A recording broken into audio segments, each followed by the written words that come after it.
ಭಾಳ ಸ್ಪಷ್ಟವಾಗಿ ಹೇಳಿದ್ದೀವಲ್ಲ. ಯಾವುದಕ್ಕೆ ನೋಡಿ, ಒಂದು ಚುನಾಯಿತ ಸರ್ಕಾರವನ್ನು ಬೀಳಿಸಲಿಕ್ಕೆ ಇವರು ಪ್ರಯತ್ನ ಮಾಡಿದ್ದಾರೆ, ಇದೇ ಮಾಡ್ತಾ ಇದ್ದಾರೆ. ಇಲ್ಲಿ ಇದೇನು ಹೊಸದಲ್ಲ. ಹಿಂದೆ 12 ಸರಿ ಮಾಡಿರೋದು ನಿಜಾನ ಸುಳ್ಳ? ನಾನು ಎಲ್ಲ ಡೀಟೇಲ್ಸನ್ನು ನಾನು ಮೊನ್ನೆ ಬೆಂಗಳೂರು ಪ್ರೆಸ್ ಕಾನ್ಫರೆನ್ಸಲ್ಲಿ ಹೇಳಿದ್ದೀನಿ.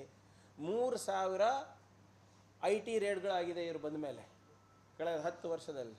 3000. 121 ಅವ್ರ ಮೇಲೆ ಏನೋ ರೇಡ್ಗಳು ಆಗಿವೆ, ಏನು ಪೊಲಿಟಿಕಲ್ ಪರ್ಸನಾಲಿಟೀಸ್ ಮೇಲೆ, ಪೊಲಿಟಿಷಿಯನ್ಸ್ ಮೇಲೆ. ಅದರಲ್ಲಿ 115 ಓನ್ಲಿ ಆಪೋಸಿಷನ್. ಜಾರ್ಖಂಡ್ ಕೇಸ್ನಲ್ಲಿ, ಸೊರೇನ್ ಅವ್ರ ಕೇಸ್ನಲ್ಲಿ ಸುಪ್ರೀಂ ಕೋರ್ಟ್ ಏನು ಹೇಳಿದೆ? IT ED ಅವ್ರು ಮಾಡ್ತಾ ಇರೋದು ನೋಡಿದ್ರೆ ಅವ್ರ ಮನಸ್ಸಿಗೆ ಬಂದಂಗೆ ಮಾಡ್ತಾ ಇದ್ದಾರೆ. ದೇರ್ ವಿಮ್ಸ್ ಆ್ಯಂಡ್ ಫ್ಯಾನ್ಸೀಸ್, ಯಾವುದೇ ರೂಲ್ ಫಾಲೋ ಮಾಡ್ತಾ ಇಲ್ಲ ಅಂತ ಸುಪ್ರೀಂ ಕೋರ್ಟ್ ಚಾಟಿ ಬೀಸಿದೆ ಅಲ್ಲ ರೀ. ಅದಕ್ಕಿಂತ ಸಾಕ್ಷಿ ಬೇಕಾ? ನೀವು ತೆಗೆದು ನೋಡಿ, ನಾನು ಹೇಳೋದು ನಂಬೇಡಿ.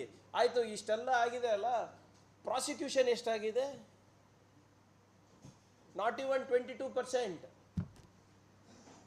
ಮತ್ತು ಇದು ದುರುದ್ದೇಶದಿಂದ ಉಪಯೋಗ ಮಾಡ್ತಾ ಇಲ್ಲ ಅಂತ ಹೇಳ್ಬೋದಾ ನೀವು? ಅಂಕಿಅಂಶ ನೋಡಿ, ನಾನು ಹೇಳೋದು ನಂಬಕ್ಕೆ ಹೋಗ್ಬೇಡಿ ನೀವು. ಕಳೆದ 10 ವರ್ಷದಲ್ಲಿ ಅಂಕಿಅಂಶಗಳು ಏನು ಹೇಳುತ್ತೆ, ಮತ್ತು ಇವ್ರು ಮಾಡಿದ್ದು ಏನು ಇವ್ರು ನೋಡಿದ್ದೇನೆ. ಅವ್ರದ್ದು ಒಂದು ವಾಷಿಂಗ್ ಮಿಷಿನ್ ಬೇರೆ ಇದೆ ಅಲ್ವಾ.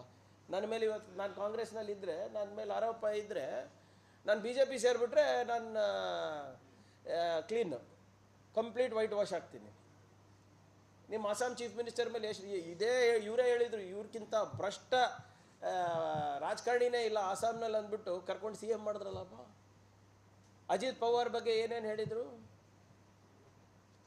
ಇದೇ ನಿಮ್ಮ JDS ಬಗ್ಗೆ BJP ಅವರು ಹಿಂದಿನ ಸರ್ಕಾರ ಇದ್ದಾಗ ಮೈಸೂರಿನಲ್ಲಿ ಒಂದು ದೊಡ್ಡ ಹಾಫ್ ಪೇಜ್ ಅಡ್ವರ್ಟೈಸ್ಮೆಂಟ್ ಕೊಟ್ಟಿದ್ರು, ಮೂಡಾನಲ್ಲಿ ಏನೇನು ಹಗರಣ ಮಾಡಿದ್ದಾರೆ JDS ಅಂತ. ಈಗ ಅದ್ರ ಬಗ್ಗೆ ಚಕಾರ ಇಲ್ಲ.